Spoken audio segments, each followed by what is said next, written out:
Le IXe siècle en Grande-Bretagne fut une époque de héros légendaires, de conquérants féroces et de carnage incessant. Les Vikings et les Saxons étaient engagés dans une lutte acharnée, les Saxons résistant courageusement aux violentes attaques et aux guerres menées par les païens nordiques. Parmi ces guerriers nordiques se trouvait Guthrum, un chef de guerre viking dont le seul nom suffisait à semer la terreur dans le cœur des rois saxons. À la tête d'une faction de la redoutable Grande Armée païenne, Guthrum combattit aux côtés des fils du légendaire Ragnar Lodbrok, devenant le fléau du Wessex et mettant le royaume à genoux. Voici son histoire.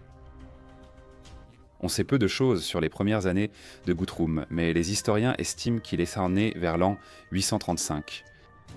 Ce qui est certain cependant, c'est qu'il était le neveu du roi Horik II du Danemark.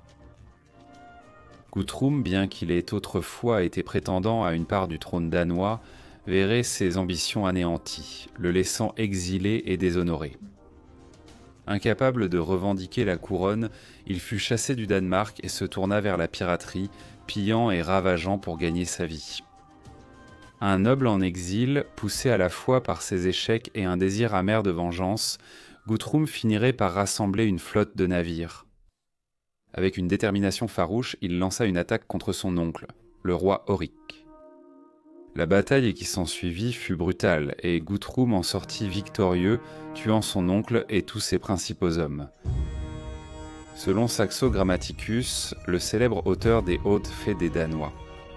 Le jeune fils de Horik, Horik le Jeune, succéda à son père comme roi à l'âge de 9 ans. Bien que Guthrum ait goûté au doux triomphe sur le champ de bataille, il ne fut toujours pas élu roi du Danemark. Privé de sa couronne, Guthrum dut chercher la gloire ailleurs. Alors que les récits des fils de Ragnar Lodbrok, qui s'étaient aventurés vers l'ouest en Angleterre pour venger la mort de leur père, parvenaient aux oreilles des Danois. Guthrum ne put résister à l'appel à l'action.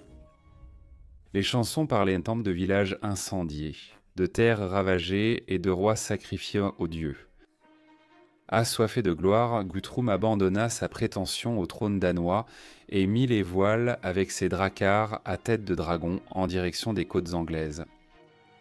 Les vents du destin l'emportèrent loin du Danemark et l'entraînèrent vers un nouveau chapitre de sa destinée. La grande armée païenne posa pour la première fois le pied en Angleterre en l'an 865, menée par les légendaires guerriers Ivar le Désossé, Halfdan Ragnarsson et Ubba, chacun étant une force de la nature à part entière. Bien que le moment exact où les forces de Guthrum rejoignirent cette puissante horde viking reste incertain, on pense que cela s'est produit quelque temps avant l'an 871. À cette époque, d'innombrables batailles avaient déjà été livrées entre les féroces hommes du Nord et les Saxons résilients, et la terre d'Angleterre avait été irrémédiablement transformée. La campagne était souvent en flammes, dépouillée de ses ressources, tandis que des rivières de sang imbibaient le sol en dessous.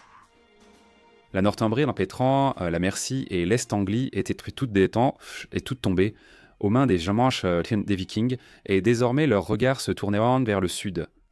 Guthrum était monté en puissance, prenant le commandement en tant que l'un des chefs de l'armée. Il ne restait plus qu'un seul royaume invaincu, le Wessex. Au Wessex, le roi Ethelred avait péri après une série d'affrontements dévastateurs avec la grande armée païenne. Face à l'avancée implacable des Vikings, la couronne ne revint pas au fils d'Ethelred, mais à son frère Alfred. Alfred, désormais roi, comprenait la gravité de la situation. Le Wessex était au bord du gouffre, ses défenses s'effondraient, et toutes les tentatives pour arrêter l'assaut des Vikings s'étaient révélées en vaines. Les Saxons ne pouvaient ni plus résister à la puissance des hommes du Nord qui semblaient inarrêtables. Dans une ultime tentative désespérée pour sauver son peuple d'un nouveau bain de sang, Alfred chercha la paix avec Halfdan et Guthrum. Cependant, la grande armée païenne manquait d'unité. Ses chefs, bien que redoutables, nourrissaient des ambitions différentes. Ivar, le Désossé, avait emmené une grande partie de l'armée vers le nord, tandis que son frère Uber commandait un autre contingent. Pendant ce temps, Halfdan et Guthrum étaient obsédés par la conquête du Wessex, déterminés à mettre Alfred à genoux et à inscrire la marque finale de la victoire sur le royaume du Sud.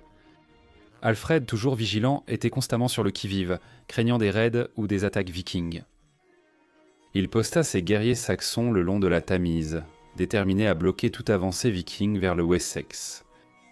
Cependant, Alfred sous-estima la ruse de Guthrum, qui divisa sa puissante armée en deux. Au cœur de la nuit, un groupe de guerriers montés de Guthrum traversa silencieusement la rivière et captura la ville portuaire de Wareham. Face à ce coup soudain, Alfred, conscient que le cours de la guerre tournait contre lui, chercha une fois de plus à conclure la paix.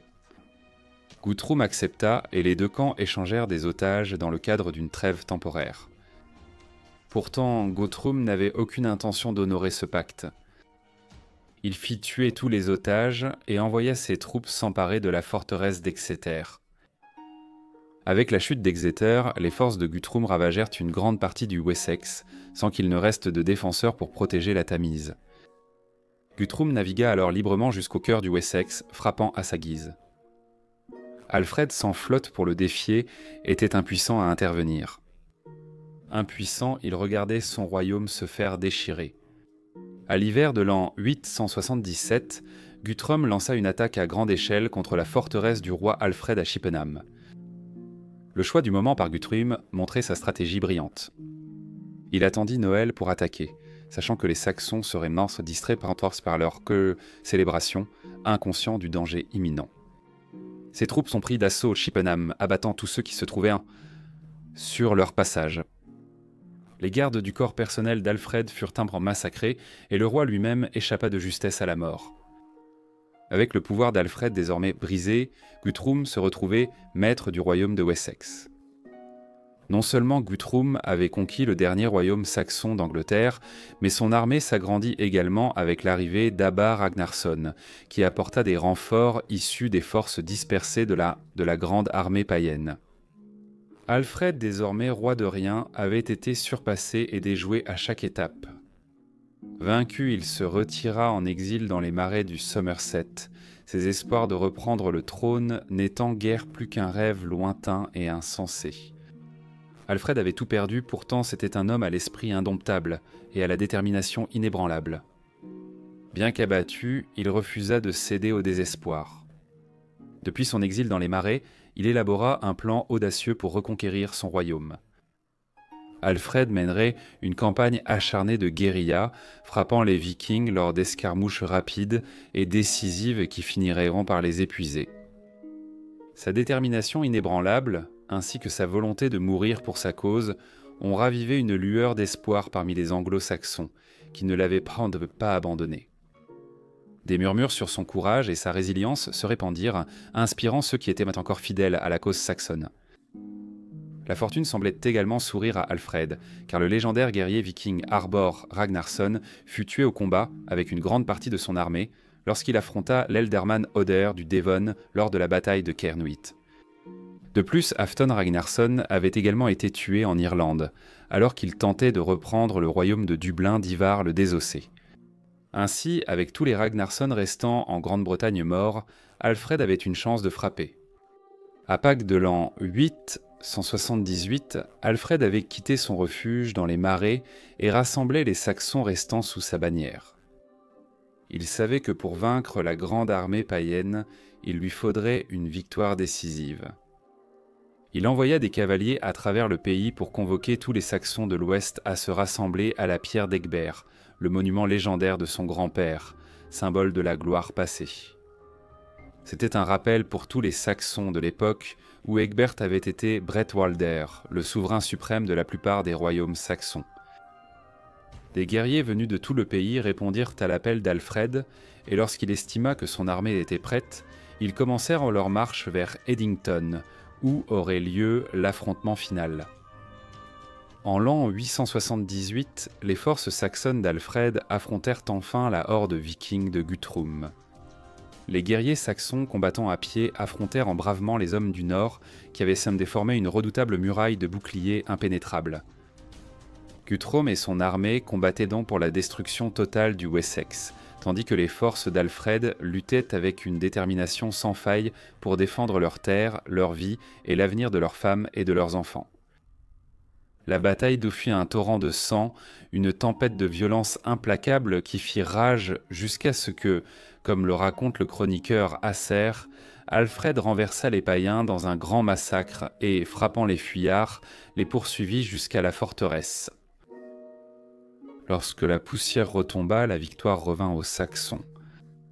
Guthrum et sa horde viking se replièrent dans leur bastion. Alfred, résolu dans son triomphe, s'empara de toutes leurs ressources et, après 2 semaines de famine, Guthrum fut contraint de demander la paix.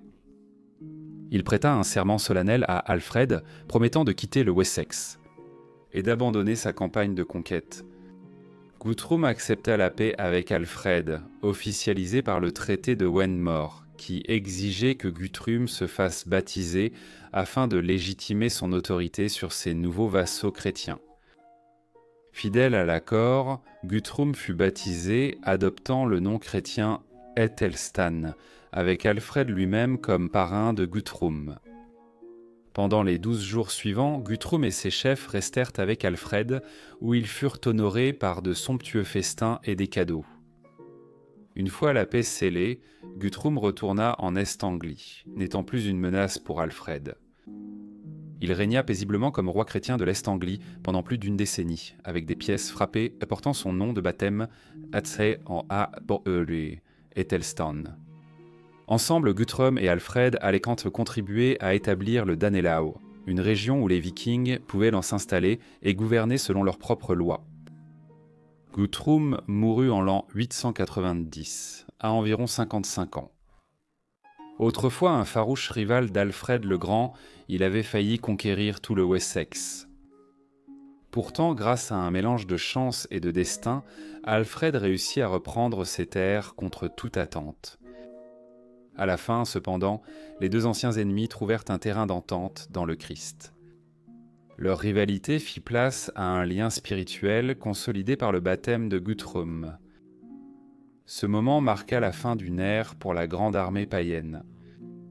Autrefois prince du Danemark, Guthrum devint le premier roi viking de l'Est-Anglie, son héritage étant à jamais lié au fils de Ragnar, à Alfred le Grand et au Danelaw. Beaucoup d'entre vous reconnaîtront peut-être le nom de Haston grâce à la série The Last Kingdom, où il est dépeint comme un viking rusé et égoïste. Pourtant, la véritable histoire de Haston est bien plus grandiose, gravée dans les annales de l'histoire, comme la saga d'un guerrier dont l'ambition et la prouesse ne connaissaient aucune limite. Haston fut l'un des vikings les plus célèbres et redoutés de tous les temps, et il était bien plus puissant que ce que montre la série The Last Kingdom, même si les deux partagent certains traits de caractère. La vie de Haston était une tapisserie de conquêtes et d'exploits audacieux. Aux côtés du puissant Bjorn Côte de Fer, il commandait une flotte qui semait la terreur à travers la Méditerranée. Dans le pays des Francs, Haston s'est forgé une réputation redoutable. Au cours d'une de ces batailles brutales, la horde viking de Haston a terrassé le vaillant Robert le Fort, un guerrier célèbre qui deviendrait l'ancêtre du roi des Francs, scellant à jamais la légende de Haston. Pourtant, sa saga ne s'est pas arrêtée là. Les côtes de l'Angleterre attendaient son arrivée, où il allait trouver un adversaire à sa taille en la personne d'Alfred le Grand, le noble roi du Wessex. Haston allait affronter son adversaire le plus redoutable. Les deux allaient manquer s'affronter sur le champ de bataille, leur volonté enfermée dans un combat acharné de stratégie et de force.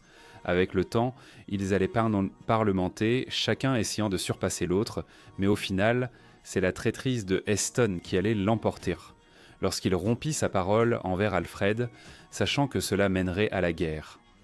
Au fil des années, alors que le feu de sa jeunesse commençait à s'éteindre, Haston était décrit comme un vieux guerrier vigoureux et terrifiant, un homme qui avait survécu à d'innombrables ennemis, mais dont l'esprit redoutable ne s'était jamais éteint. Il était l'un des Vikings les plus notoires de tous les temps, ayant pillé des dizaines de villes à travers de nombreux royaumes en Europe, en Méditerranée et en Afrique du Nord, ayant navigué sur les mers de la majeure partie du monde connue à son époque et étant le vétéran de 100 batailles. Voici son histoire.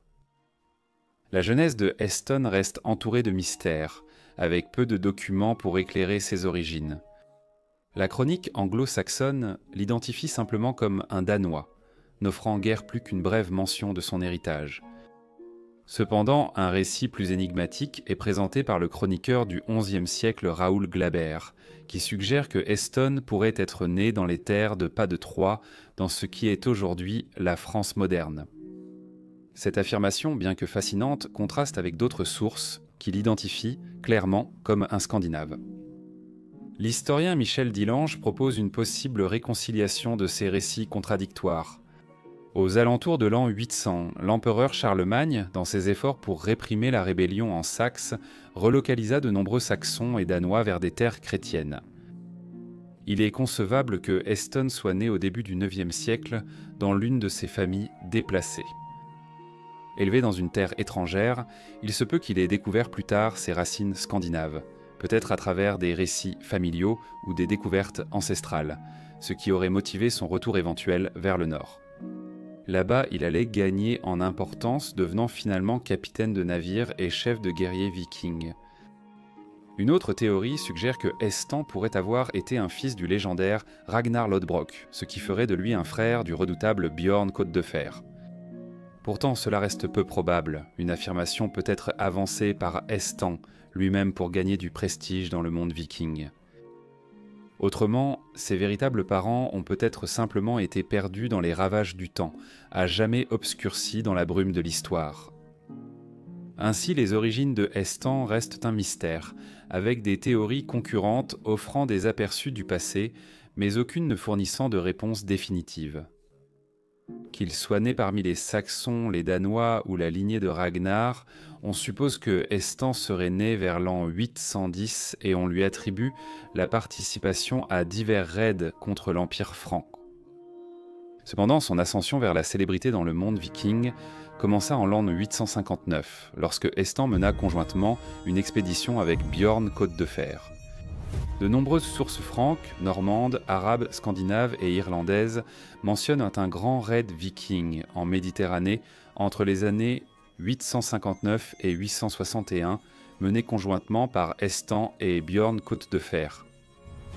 Guillaume de Jumièges, un moine né en l'an 1000, offre un aperçu fascinant des motivations derrière cette grande entreprise.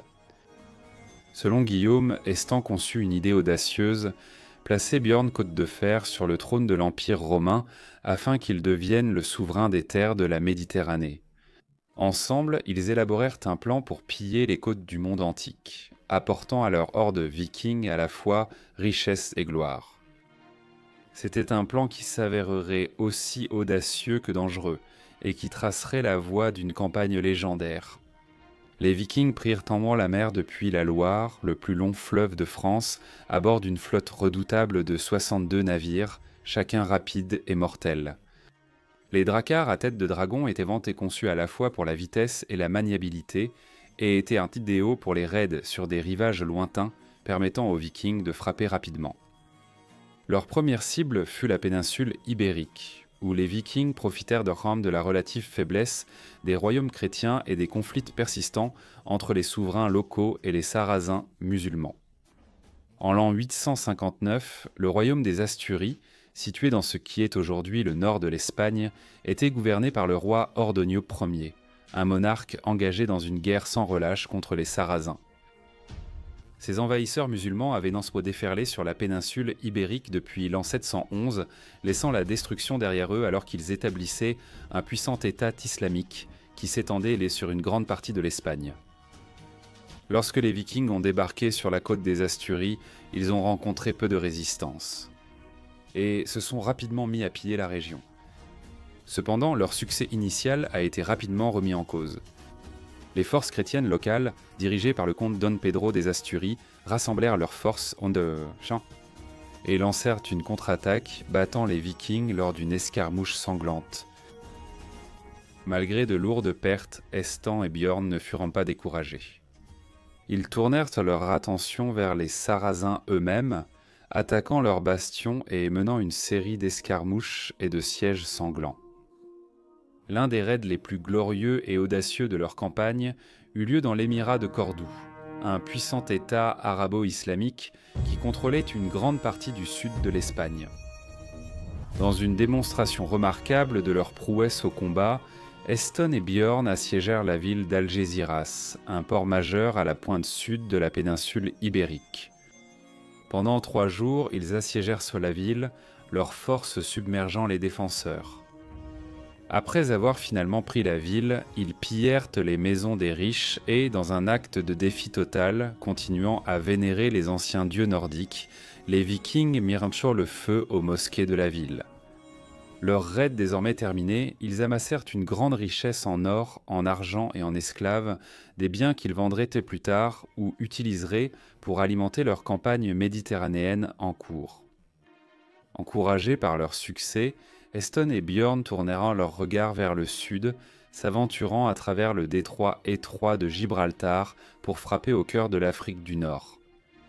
Les Vikings ont navigué jusqu'à la côte du Maroc et de l'Algérie actuelle, où ils ont pris pour cible la dynastie Idrisside, un royaume musulman dirigé par les descendants du prophète Mahomet. Les Vikings ont ravagé les villes côtières, les pillant pour en tirer des trésors et capturant des prisonniers qui seraient ensuite vendus comme esclaves. Les raids contre les Sarrasins se sont poursuivis avec une efficacité dévastatrice.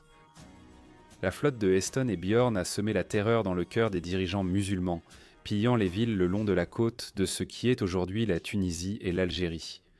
Leur déchaînement s'est poursuivi vers l'est jusqu'aux îles Baléares, où ils ont ravagé les îles de Majorque et de Minorque, puis plus loin en Méditerranée orientale, où ils se sont emparés de la ville côtière d'Orihuela.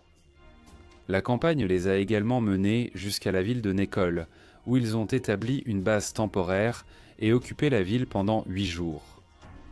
Pendant cette période, ils ont encore renforcé leur réputation de pillards impitoyables, s'emparant de richesses et d'esclaves, tout en semant la terreur parmi la population locale. Les prochaines cibles étaient les riches villes du sud de la France, où ils ont semé le chaos, pillant des trésors et faisant des prisonniers. Cependant, les Vikings allaient bientôt mettre les voiles vers l'Italie. Dans leur quête acharnée de richesse, de gloire et de renommée éternelle, Björn Côte de Fer et le rusé Estan ont mis les voiles le long de la côte accidentée de l'Italie. Leurs yeux étaient fixés sur Luni, une ville qui, avec ses ruines en décomposition et son architecture grandiose, avait autrefois été un phare de puissance et de splendeur. Pour les pillards vikings, cependant, ces murs de pierre en ruine et ces monuments imposants portaient pas une promesse plus grande que de simples richesses.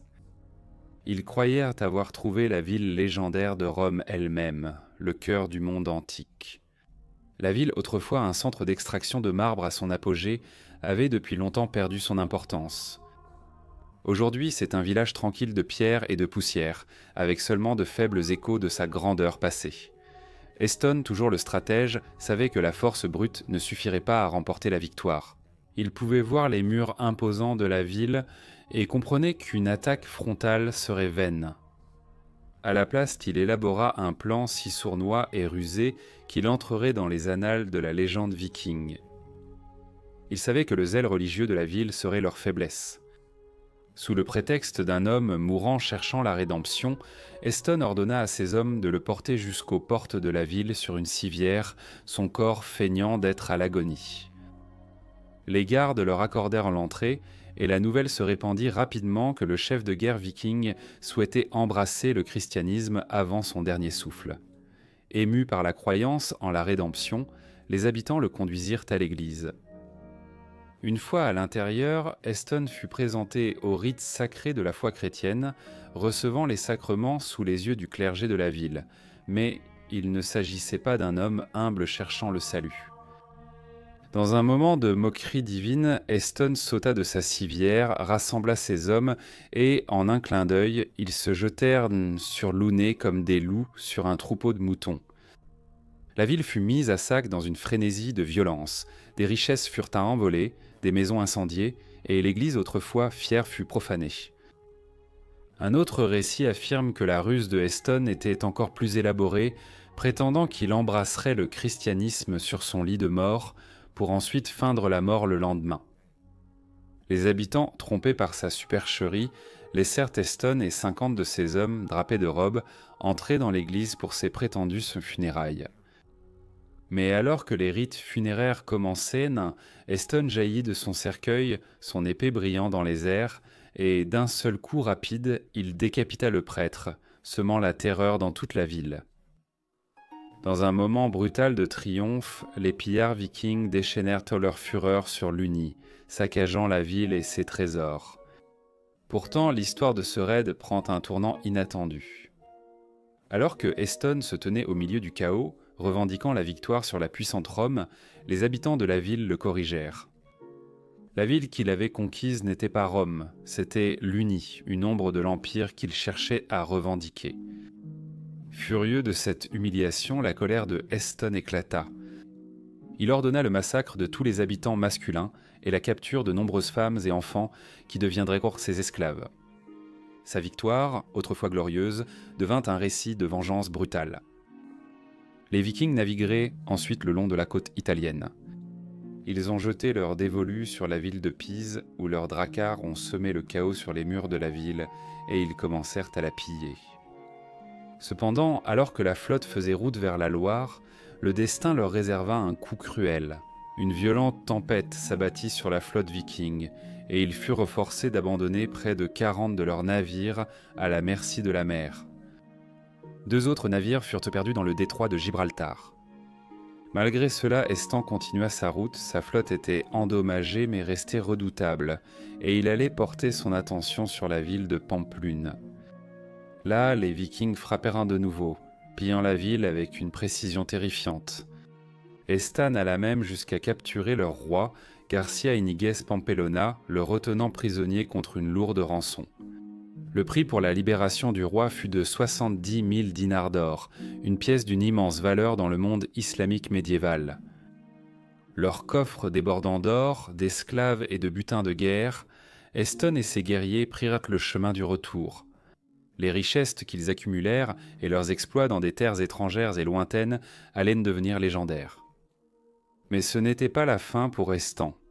En l'an fatidique 866, une alliance mémorable fut forgée entre Salomon, le duc de Bretagne, et le chef viking Estan.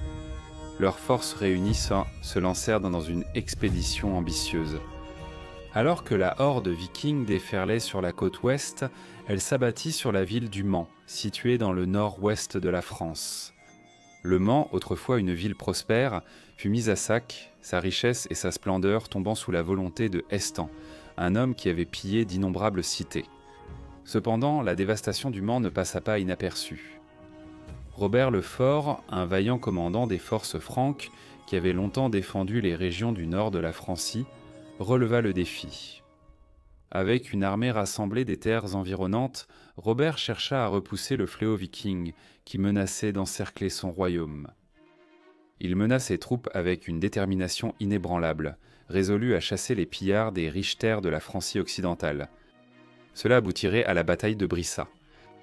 Au cours de cette bataille, l'armée franque réussit à intercepter les Danois avant qu'ils ne puissent se replier vers la sécurité de leurs navires. Les Vikings, réalisant que le cours de la bataille tournait, tentèrent de se réfugier dans une église voisine, espérant que les murs du lieu saint les protégeraient de la fureur des forces franques.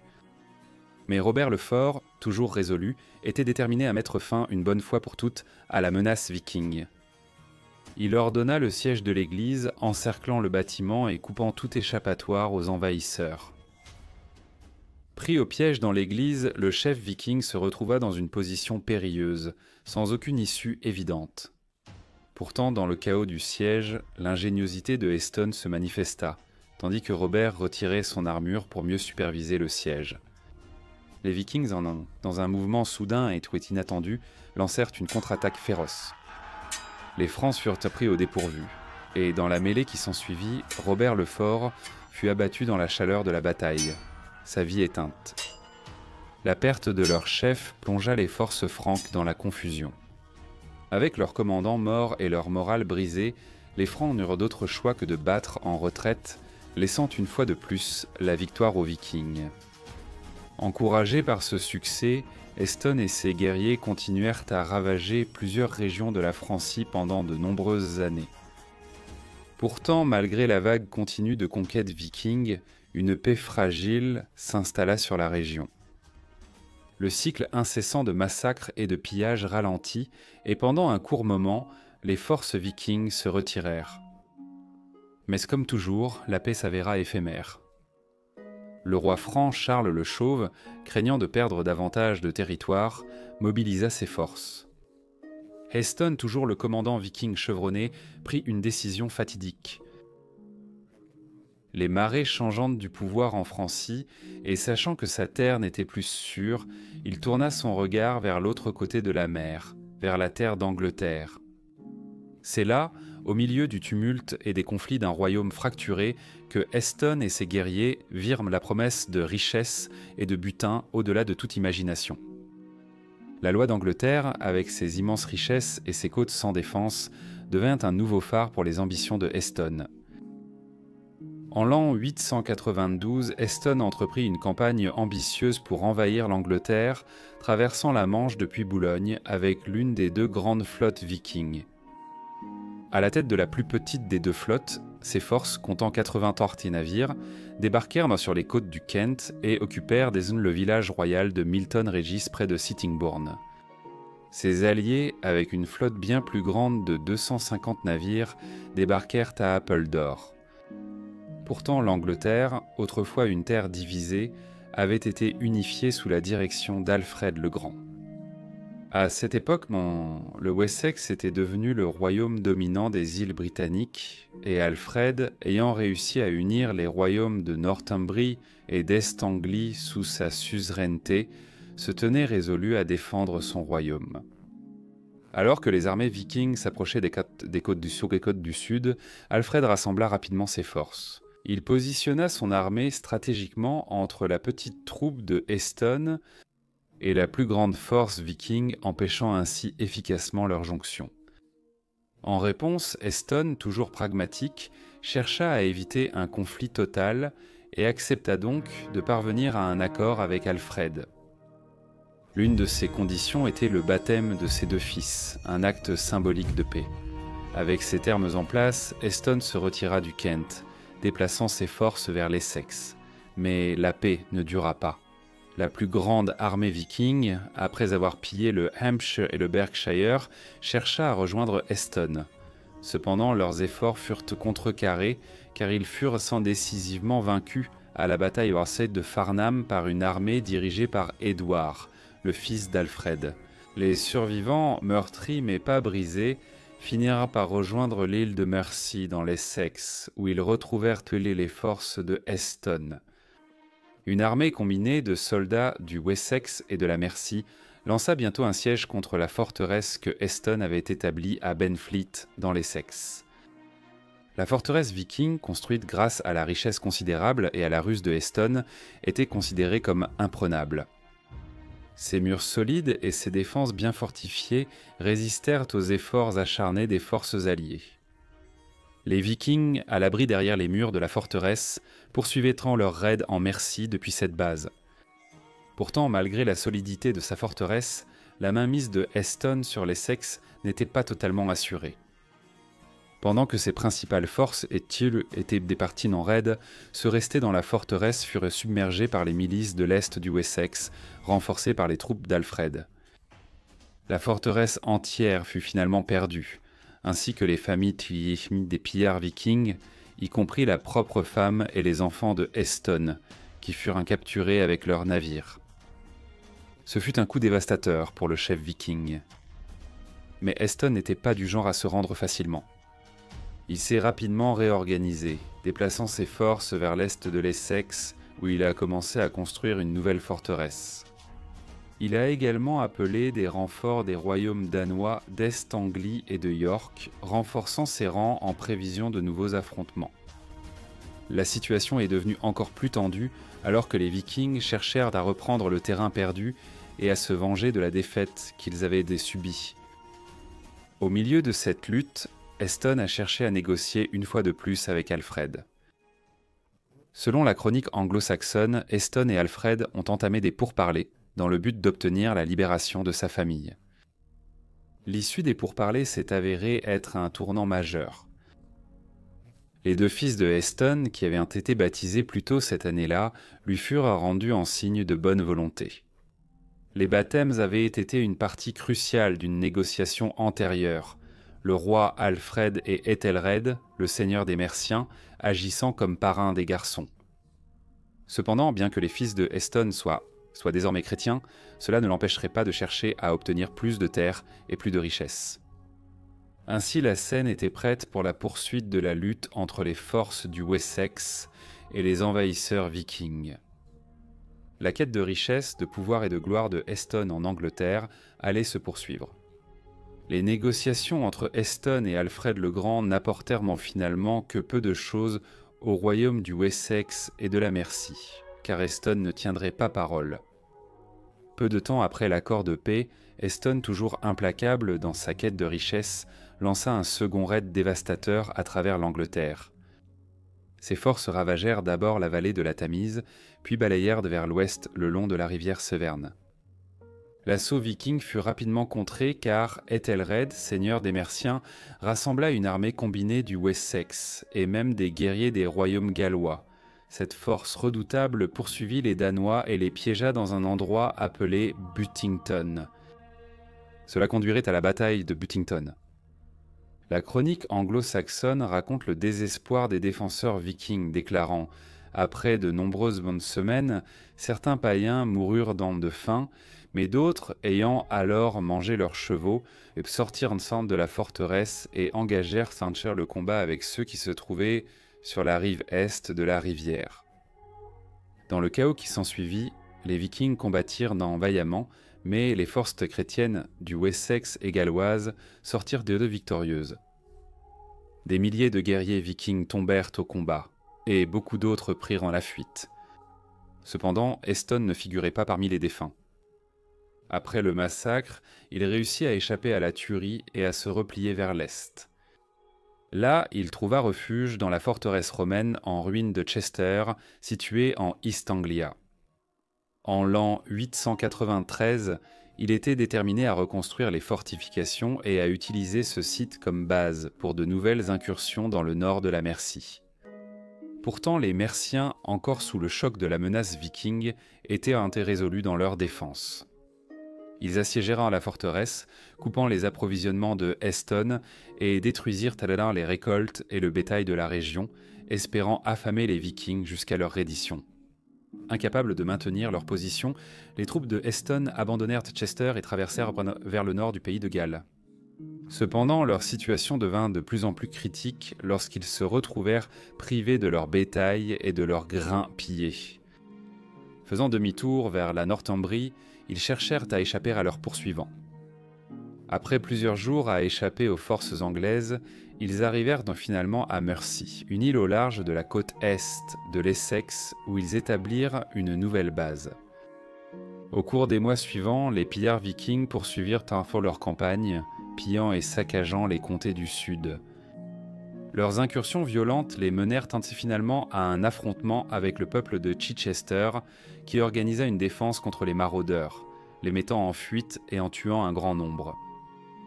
Les forces anglaises capturèrent également plusieurs navires des Danois, infligeant un nouveau coup aux ressources déjà limitées de Eston. Malgré ces revers, les forces de Eston poursuivirent sur leur campagne acharnée, remontant la Tamise et la rivière Léa, cherchant à rétablir leur domination. À l'été de l'an 894, les Vikings fortifièrent leur position le long de la Léa, construisant une forteresse à environ 20 miles de Londres.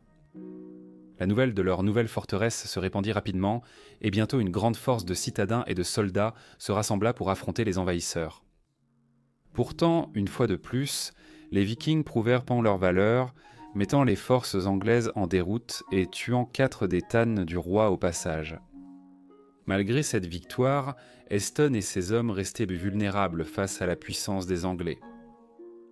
Prenant conscience de la précarité de leur position, Alfred le Grand élabora une stratégie astucieuse pour bloquer les Vikings de l'autre côté de la rivière. Il ordonna la construction de 2 forteresses de chaque côté de la Lie, enfermant ainsi efficacement les Vikings. Lorsque les Danois se rendirent sur le compte qu'ils ne pouvaient plus accéder à la rivière ni à leurs navires, ils abandonnèrent la forteresse et tentèrent de fuir. Cependant, les forces anglaises étaient à leur trousse, et les Vikings furent finalement contraints de se replier à Bridgnorth, près de la Severn, où ils construisirent une nouvelle forteresse. Malgré leur résistance continue, ils étaient peints désormais clairement sur la défensive. Alors que l'hiver de l'an 894 s'installait, l'armée viking s'établit à Bryndnorth, ses mouvements étant limités par la pression incessante des Anglais. Et à l'an 896, alors que leurs options s'amenuisaient, les pillards vikings commencèrent à se disperser. Certains se dirigèrent vers l'Est-Anglie, tandis que d'autres prirent la route du nord vers la Northumbrie. Ceux qui n'avaient même plus les moyens de continuer le combat trouvèrent des navires et mirent le cap au sud, quittant l'Angleterre pour un temps. Ainsi, la force viking, autrefois puissante, qui avait menacé de fracturer les fondations mêmes du royaume anglais, échoua finalement à atteindre son objectif. L'armée de Haston, autrefois une menace redoutable, finit par se disperser et sombrer dans l'obscurité. Aux alentours de l'an 896, Haston, désormais un homme âgé, disparut des pages de l'histoire, ayant déjà acquis une réputation comme le vieux guerrier vigoureux et terrifiant de la Somme. Il a mené une vie remplie de conflits, de conquêtes et de carnage, bien que son nom résonnerait dans les récits des sagas. Le destin de Haston reste enveloppé de mystères, ses dernières années non consignées, sa fin non célébrée. Haston a gravé son nom dans la mémoire du monde comme l'un des Vikings les plus notoires et les plus prospères de tous les temps. Il a pillé des villes et des royaumes à travers l'Europe, des côtes de la France jusqu'aux terres d'Afrique du Nord. Cependant, la légende n'était pas sans controverse. Le moine Picard Dudo de Saint-Quentin a offert une évaluation cinglante de l'homme qui avait autrefois commandé des armées qui inspiraient la peur aux rois et aux nobles. Il a dit « C'était un homme maudit, féroce, puissamment cruel et sauvage, pestilentiel, hostile, sombre, outrageant et indigne de confiance, insolent, instable et sans loi, meurtrier, grossier, fertile en ruse, général belliciste, traître, fomenteur du mal et un dissimulateur accompli. » Haston était vu à travers les yeux de Dudo comme une figure qui prospérait grâce à la violence et à la trahison, un maître de la tromperie et de la discorde. Bien qu'il soit possible qu'il ait eu 70 ou 80 ans à sa mort, un homme de son âge et de sa renommée n'aurait pas été une anomalie dans le monde viking. Des contemporains comme Rollo, le viking qui deviendra plus tard le fondateur du duché de Normandie, et le roi Harald à la belle chevelure, premier roi de Norvège, ont également vécu des vies comparables à son Maz en longueur. L'endurance de Haston sur le champ de bataille, combinée à sa capacité à naviguer dans les paysages politiques et militaires dangereux de son époque, suggère un homme qui a connu un succès remarquable dans sa quête de richesse et de pouvoir. Bien que Haston n'ait jamais été roi et qu'il n'ait pas réussi dans son objectif ultime de soumettre les royaumes d'Angleterre, son nom est resté comme un symbole du mode de vie viking. Ses exploits ont inspiré d'innombrables récits, chansons et sagas, immortalisant ses actes dans la mémoire collective du monde viking. Il a vécu la véritable vie de viking, menant des raids, pillant et dirigeant de nombreuses expéditions à travers les mers. Bien que le temps ait pu effacer les détails de ces dernières années, ses exploits légendaires perdurent, et Haston restera toujours dans les mémoires comme l'un des plus grands, bien que méconnus, vikings à avoir jamais navigué sur les mers. Oleg le prophète, également connu sous le nom d'Oleg le sage, apparaît dans la série télévisée Viking comme un chef redoutable, mais la représentation de son personnage et la fiction reflètent à peine la complexité et la grandeur du véritable personnage historique. Oleg était un prince vareg semi-légendaire des Russes, qui devint prince de Kiev et posa les fondations de l'état de la Rousse de Kiev. Il a soumis de nombreuses tribus slaves orientales à son autorité, étendant son contrôle de Novgorod jusqu'au sud, le long du fleuve Dniepr. À l'apogée de sa puissance, Oleg mena une attaque militaire contre Byzance en l'an 907. L'Empire byzantin était l'un des plus riches du monde à l'époque, et Oleg débarqua une immense armée en Thrace et commença à la piller, après quoi les Byzantins offrirent la paix aux Russes. Dans un fascinant retournement du destin, les envoyés byzantins tentèrent de tuer Oleg en lui offrant de la nourriture et du vin empoisonné. Pourtant Oleg, connu pour sa légendaire clairvoyance et ses pouvoirs quasi mystiques, perçut la trahison et refusa la coupe empoisonnée, un acte qui renforça encore son statut de personnage touché par les dieux, lui valant le nom de prophète. Oleg régna pendant environ 30 ans, période durant laquelle il se transforma d'un pillard vareg, païen, en l'un des pères fondateurs de l'État russe. Son règne a fait le lien entre le monde des guerriers nordiques et celui des souverains slaves, et il a laissé derrière lui un héritage mêlant mythe et réalité. Il a uni des tribus dispersées et jeté les bases d'un État qui allait devenir l'une des puissances les plus influentes de l'Europe médiévale. Voici son histoire. Les origines du prince Oleg restent enveloppées de mystères, et l'on sait très peu de choses sur sa parenté. Cependant, les sources anciennes le mentionnent comme un membre de la suite du prince Riorik, le chef fondateur des Russes. Selon la chronique de Joachim, Oleg était décrit comme le beau-frère de Riorik. On pense que les deux hommes appartenaient à la tribu des Varegs, des conquérants, commerçants et colons vikings, principalement originaires de l'actuelle Suède. Ces marins intrépides s'aventuraient loin de leur terre natale du Nord, s'établissant dans des régions que nous connaissons aujourd'hui sous les noms de Biélorussie, Russie et Ukraine. C'est de ces Varegs que l'on pense que le nom russe est issu, dérivé d'un ancien terme norrois signifiant les hommes uraux. La chronique des temps passés russes raconte qu'au milieu du IXe siècle, les tribus slaves orientales et finno-ougriennes, entre les années 860 et 862, avaient réussi à chasser les Varegs de leurs terres et à refuser de leur payer tribut. Cependant, cette période d'indépendance sombra rapidement dans le chaos, car les tribus se retournèrent les unes contre les autres dans une lutte pour le pouvoir. Confrontées à la discorde interne, les tribus envoyèrent une invitation aux Varegs, espérant qu'ils rétabliraient l'ordre. Riorik, accompagné de ses proches, dont Oleg, répondit à l'appel et arriva à Novgorod pour rétablir la stabilité.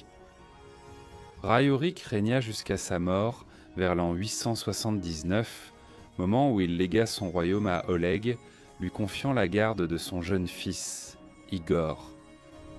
Riorik espérait qu'Oleg agirait en tant que régent avisé, qui non seulement protégerait Igor, mais veillerait aussi à ce qu'il monte sur le trône le moment venu. Oleg prit effectivement le manteau de dirigeant, succédant à Riorik à Novgorod en l'an 879, mais c'est en l'an 882 que sa légende commença réellement à prendre forme. Déterminé à étendre son règne, Oleg rassembla une vaste armée composée de diverses tribus, dont les Varegs, les Toudes, les Slaves, et porta son attention sur la ville de Smolensk. De là, il marcha vers Kiev, où Askold et Dir, les premiers dirigeants connus de la ville, exerçaient leur pouvoir. En atteignant les collines entourant Kiev, Oleg élabora un plan brillant et rusé pour s'emparer du pouvoir. Oleg cacha ses guerriers dans des bateaux longs, en laissa d'autres derrière lui, et s'avança lui-même en portant l'enfant Igor. Oleg envoya également des messagers à Askold et Dir, se présentant comme un marchand en route vers la Grèce en mission pour Oleg et Igor, le fils du prince. Oleg, faisant semblant d'être un marchand, demanda aux deux dirigeants de venir à leur rencontre et de les saluer. Askold et Dir vinrent immédiatement à leur rencontre. Alors tous les guerriers d'Oleg sautèrent hors des bateaux, et Oleg dit à Askold et Dir : « Vous n'êtes pas des princes, ni même de lignée princière, mais moi, je suis de sang princier. » Igor fut alors amené, et Oleg le présenta comme le fils de Riorik. Askold et Dir furent alors assassinés et enterrés au sommet d'une grande colline. Après cela, sans résistance de la part du peuple de Kiev, Oleg s'installa pour gouverner le royaume, la proclamant comme la mère des villes de la Russe. La position stratégique de Kiev, nichée dans les terres fertiles du sud, offrait des avantages significatifs pour la croissance et le contrôle. Sa position permettait une expansion rapide de la population et un accès facile aux ressources essentielles. De plus, Kiev était un centre vital pour le commerce et le transport. Après avoir pris le contrôle de la ville, Oleg reconnut l'immense potentiel de la cité. Voyant sa position avantageuse, il déclara Kiev nouvelle capitale de son royaume, consolidant ainsi son importance comme cœur du futur État. Pour sécuriser et renforcer son nouveau territoire, Oleg entreprit une campagne pour fortifier la région. Il ordonna la construction de bastions et de forteresses, créant des avant-postes pour protéger la terre et assurer la loyauté de son peuple. Au fur et à mesure qu'il étendait son influence, il commença à construire des villes à travers les terres de Russes, posant ainsi les bases d'un État unifié et puissant. Oleg le prophète tourna alors son attention vers les tribus voisines et commença à les soumettre par la force. Auparavant, il payait un tribut à l'État puissant voisin, le Khanat khazar, un peuple turcique nomade qui avait établi un grand empire commercial couvrant la partie sud-est de la Russie européenne moderne, le sud de l'Ukraine, la Crimée et le Kazakhstan. Oleg réussit à faire en sorte que les royaumes voisins lui versent un tribut à lui plutôt qu'au Khanat khazar. L'histoire de la campagne légendaire d'Oleg à Constantinople en l'an 907 est conservée dans la chronique des temps passés russes, un récit rempli à la fois d'événements historiques et d'éléments vivants du folklore. Transmise de génération en génération, les détails de cette campagne ont peut-être été embellis au fil du temps, mais le cœur de l'histoire révèle la stratégie brillante et l'audace d'Oleg. Selon la chronique, Oleg laissa Igor à Kiev avec sa nouvelle épouse Olga. Pendant qu'il rassemblait une vaste armée composée de diverses tribus slaves et païennes, commandant une flotte redoutable de 2000 navires, Oleg mit le cap sur Tasgar, l'ancien nom de Constantinople, déterminé à frapper au cœur de l'Empire byzantin. À son arrivée à la ville, il découvrit que les Byzantins avaient fortifié les détroits et fermé l'accès à la cité. Déterminé, Oleg ordonna de tirer ses navires sur la rive. Ses guerriers allaient alors piller les environs de Constantinople, semant le chaos dans certaines parties de la ville. Ils massacrèrent de nombreux Grecs, incendièrent des palais, détruisirent des églises et firent des prisonniers. Dans une manœuvre tactique brillante, Oleg ordonna à ses hommes d'attacher des roues aux navires, et avec des vents favorables, ils commencèrent à traîner la flotte par voie terrestre vers la ville. La vue des navires semblant naviguer sur la terre, comme s'ils flottèrent encore sur la mer, inspira la terreur dans le cœur des Grecs. Terrifiés, les Byzantins envoyèrent des émissaires auprès d'Oleg, implorant sa clémence et offrant de payer tout tribut qu'il exigerait afin d'épargner la ville. Lorsque les messagers arrivèrent, ils présentèrent de la nourriture et du vin à Oleg en signe de soumission. Mais Oleg, toujours prudent, soupçonna que l'offrande pouvait être empoisonnée. Dans un moment légendaire, il versa le vin sur le sol devant les envoyés byzantins, refusant de boire. Cet acte lui valut le surnom de « le prophète » pour sa capacité à prévoir la trahison. Les Grecs, étant submergés par la peur, remarquèrent ce n'est pas Oleg, mais Saint Démétrius que Dieu a envoyé contre nous. Saint Démétrius était vénéré comme l'un des saints militaires les plus respectés de la foi orthodoxe, un défenseur des fidèles et un protecteur des cités. Il est curieux qu'un souverain païen comme Oleg, connu pour sa férocité et son tempérament belliqueux, soit associé à une figure aussi sainte. Peut-être était-ce la réputation d'Oleg pour le mysticisme et sa clairvoyance étrange qui ont suscité cette comparaison. Sa sagesse et ses capacités quasi prophétiques avaient clairement laissé une profonde impression sur ses ennemis. À la suite de la destruction et de la peur causée par les forces d'Oleg, l'empereur byzantin Léon le Sage fut contraint d'offrir des conditions de paix. Le tribut qu'il versa à Oleg n'était pas une petite somme, faisant du prince des Russes un homme riche et puissant. En symbole de son triomphe, Oleg cloua audacieusement son bouclier aux portes de Constantinople, un geste de défi sans égal et un témoignage de sa victoire sur la grande ville. En l'an 911, les deux puissances ont officialisé leur nouvelle paix par un traité, qui est aujourd'hui considéré comme l'une des premières sources écrites du droit de la Rus de Kiev. Ce traité a consolidé l'amitié solide et durable entre les Russes et les Grecs, garantissant qu'aucune des deux parties ne nuirait à l'autre. Cet accord ne marquait pas seulement la fin d'un grand conflit, mais posait également les bases d'une relation durable et influente entre deux grandes civilisations. Oleg régna paisiblement à Kiev, maintenant des relations harmonieuses avec toutes les nations. Lorsque l'automne arriva, il se souvint d'un cheval qu'il avait soigneusement entretenu, mais jamais monté. Des années de plus tôt, il avait consulté des voyants pour connaître la cause de sa mort, et l'un d'eux l'avait averti. « C'est à cause du destrier que tu aimes que tu connaîtras ta fin. » Troublé par cette prophétie, Oleg décida de ne plus jamais monter le cheval. Il ordonna qu'on en prenne grand soin, mais le garda hors de sa vue, laissant passer plusieurs années. Après sa campagne contre les Grecs, 4 années s'étaient écoulées et le souvenir de son cheval refit surface. Curieux, Oleg fit venir l'écuyer et lui demanda où se trouvait le cheval. L'écuyer révéla que le cheval était mort. En riant, Oleg se moqua de la prophétie en disant « Les devins raconteront des mensonges. Leurs paroles sont fausses. Le cheval est mort et pourtant je suis toujours en vie. » Il ordonna qu'on selle un nouveau cheval et se rendit à l'endroit où le cheval avait été enterré. Descendant de cheval, Oleg se moqua du crâne en disant « Est-ce d'ici que ma mort devait venir ?» Il piétina alors le crâne pour plaisanter, mais à ce moment-là, un serpent en sortit et le mordit au pied. Bientôt, Oleg tomba malade et mourut, accomplissant ainsi la prophétie.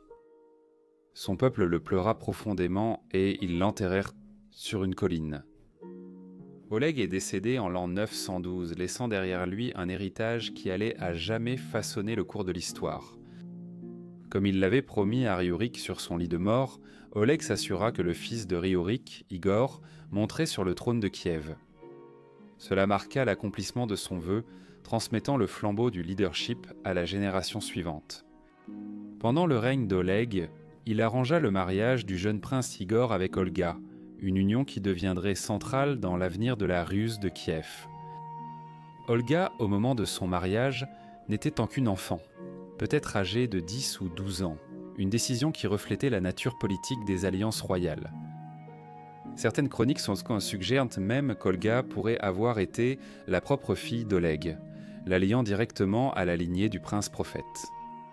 Cependant, d'autres sources contestent cette affirmation, laissant planer un doute sur la véritable ascendance d'Olga.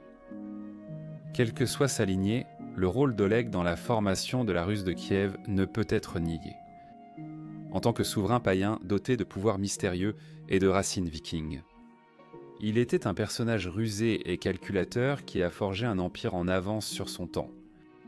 Il a bâti un État extrêmement riche et puissant qui a défié la puissance de Constantinople elle-même.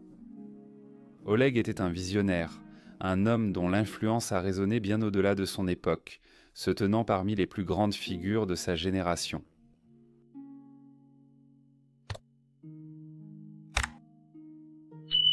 Merci.